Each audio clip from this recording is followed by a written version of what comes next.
अस्सलाम वालेकुम। आप सबको ढेर सारा प्यार। आप देख रहे हैं हिंदुस्तान। भाई साहब, आज की वीडियो में हम बात करेंगे यूएसए की, यूनाइटेड स्टेट्स ऑफ अमेरिका के बारे में। भाई अमेरिका नहीं, ये तो रायता हो गया। जिस दिन से दुनिया के नक्शे पे आया है से आज तक फैलता ही जा रहा है। इतना फैल गया कि आज सुपर पावर बन के हमारे सामने खड़ा है और बहुत सारे ममालिक के नाक में दम करके बैठा हुआ है। उनको धमकियाँ भी देता है कि भाई मैं तुम पे ये लगाऊंगा, तुम पे वो लगाऊंगा, तुम्हारे पेड़ बन कराऊंगा अगर तुमने मेरी बात नहीं मानी। हालांकि पेट्रोल सऊदी अरब की सारी जो निज़ाम है वो तो मिडल ईस्ट में है, फिर भी America is a super power. सोचने की कि अमेरिका ने आज तक जितना कुछ पाया है वो तेल से ज़्यादा है, जिसकी बदौलत आज उसकी इकोनॉमी दुनिया की सबसे स्ट्रॉन्गेस्ट इकोनॉमीज़ में एक है। अमेरिका जब बना था सिर्फ और सिर्फ नॉर्थ अमेरिका की ईस्टर्न साइड में 13 ब्रिटिश कॉलोनीज़ के मजमूए के एक स्टेट था। लेकिन अमेरिका के जो फाउंडिंग फादर्स थे, उन्होंने जो डेमोक्रेटिक या पॉलिटिकल जो दिया था अमेरिका को, वो कमाल था। उन्होंने प्रेसिडेंशियल सिस्टम यहाँ पे पॉलिटिक्स को इंट्रोड्यूस कराया।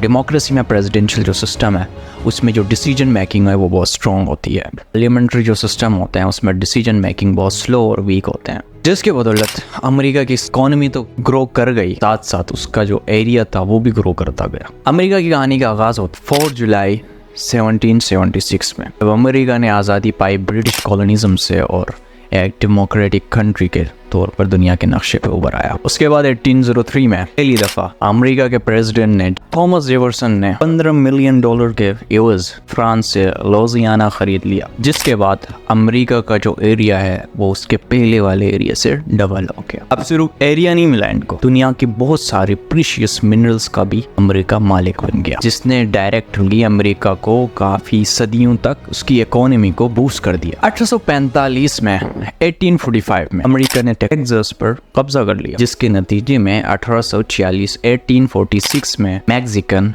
अमेरिकन वॉर शुरू हुई बाउंड्रीज पर। नतीजा तो आपको पता है कि क्या होगा। 2 साल बाद 1848 में अमेरिका इस जंग में कामयाब हो। मैक्सिकन को वादे के मुताबिक अमेरिका को अपनी आधी टेरिटरी देनी पड़ी, जिसमें Texas, California, new Mexico, Arizona, Nevada, Utah and Colorado शामिल हैं। 1846 में यूएसए ने ब्रिटिश से ओरेगन कंट्री को भी अपने साथ कम करा दिया।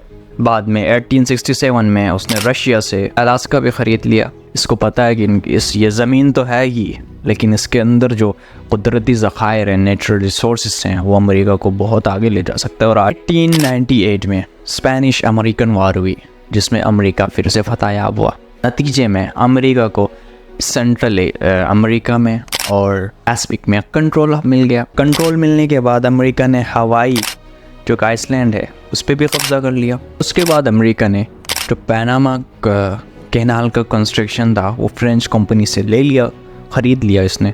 और फिर पैनामा जो है उस वक्त कोलंबिया के कंट्रोल में था।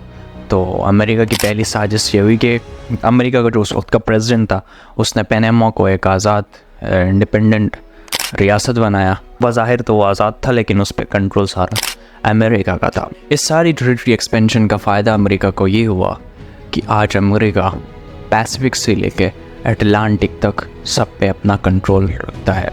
और आज बहुत सारे नेचुरल रिसोर्सेज जिनमें प्रीशियस मेटल्स हैं, बहुत सारी ज़मीन है, उस पर अमेरिका काबिज़ है, जो कि उसके इकोनॉमी को डायरेक्टली बूस्ट कर रही है।